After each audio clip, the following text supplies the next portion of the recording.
Hello friends, કેમ છો? મજામાં? હવે આજે હું બનાવવા જઈ રહી છું દ્રાક્ષનું જ્યુસ.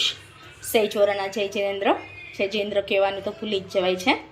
તો આપ સૌને મારા જય જિનેન્દ્ર. હવે અત્યારે હું બનાવવા જઈ રહી છું દ્રાક્ષનું જ્યુસ. એના માટે જોઈશે અત્યારે વિન્ટર સિઝનમાં લોટ્સ ઓફ દ્રાક્ષ આવેલી છે, બ્લેક અને ગ્રીન. અત્યારે આપણે ગ્રીનનું બનાવી રહ્યા છીએ. દ્રાક્ષના જ્યુસમાં તમે દાડમ, સફરજન, આપણી પાસે સ્ટ્રોબેરી હોય તો સ્ટ્રોબેરી, જે પણ કાંઈક ફ્રૂટ હોય એ તમે એડ કરીને બનાવી શકો છો. અત્યારે સિંગલ એકલી દ્રાક્ષનું જ્યુસ બનાવું છું હું. તો એના માટે આપણે શું જોઈશે એ તમને હું ઝડપથી જણાવી દઉં. તો મેં થોડી દ્રાક્ષ લીધેલી છે, અંદાજિત દ્રાક્ષ લેવાની છે, જરૂરી નથી આટલી જ લેવી. 2 ચમચી શુગર લીધેલી છે. જો શુગરનો ટેસ્ટ ના ફાવતો હોય, દ્રાક્ષ થોડી ખટાશ ઉપર આવે છે, માઇનોર ખટાશ ઉપર હોય છે, એટલે શુગર લીધેલી છે મેં. અને એક નાનકડો ટુકડો આદુનો લીધેલો છે. કોઈ પણ જ્યુસ બનાવતા પહેલાં નાના છોકરાઓને જો તમે આપી રહ્યા હોય તો એક સિક્રેટ ઇન્ગ્રેડિયન્ટ્સ તમને બતાવી દઉં. એક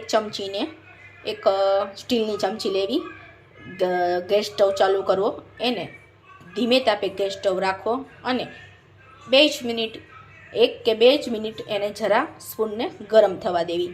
પછી આપણું જે જ્યુસ બની ગયું હોય એની અંદર એ ચમચીને છમકારો મારી દેવો, એ ચમચીને એડ કરી દેવી, જેથી કરીને એને શરદી થવાની સંભાવના ઓછી રહે છે.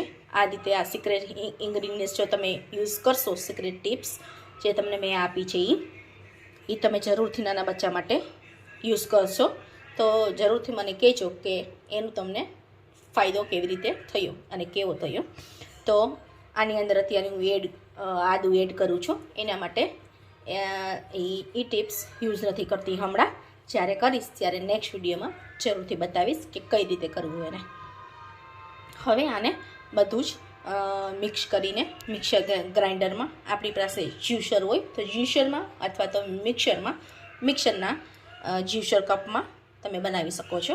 હવે હું આગળ મિક્સર ગ્રાઇન્ડરમાં એને જ્યુસ બનાવવા જઈ રહી છું. બધા જ ઇન્ગ્રેડિયન્ટ્સ છોડે એડ કરી દેવાના છે, 1 by 1 નાખવાની જરૂર નથી.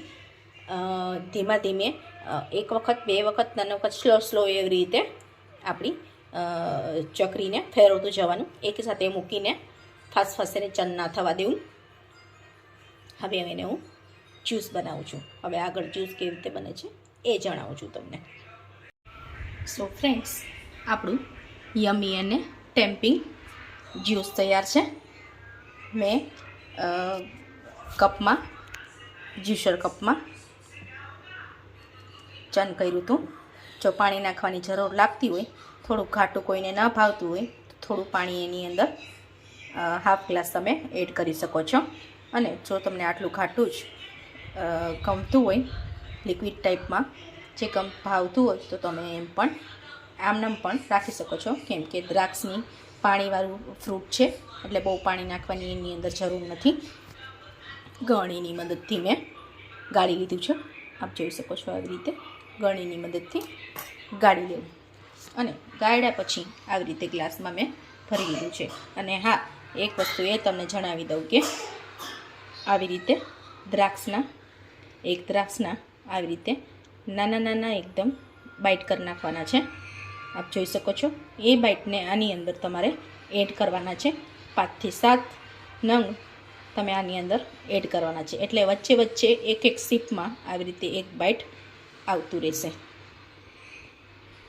આપ જોઈ શકો છો. સો ફ્રેન્ડ્સ, આવી રીતે બનાવું. આની અંદર તમે તુલસી પણ એડ કરી શકો છો. તુલસીના 2-4 પત્તા લઈને એની અંદર જો તુલસીની ફ્લેવર તમને ભાવતી હોય તો તમે એની અંદર તુલસી પણ એડ કરી શકો છો. So thank you for watching. Like, share અને સબસ્ક્રાઈબ કરવાનું ભૂલતા નહીં. આ છે આપણું દ્રાક્ષનું જ્યુસ. તમને કેવું લાગ્યું જરૂરથી મને કમેન્ટમાં જણાવજો. Thank you so much.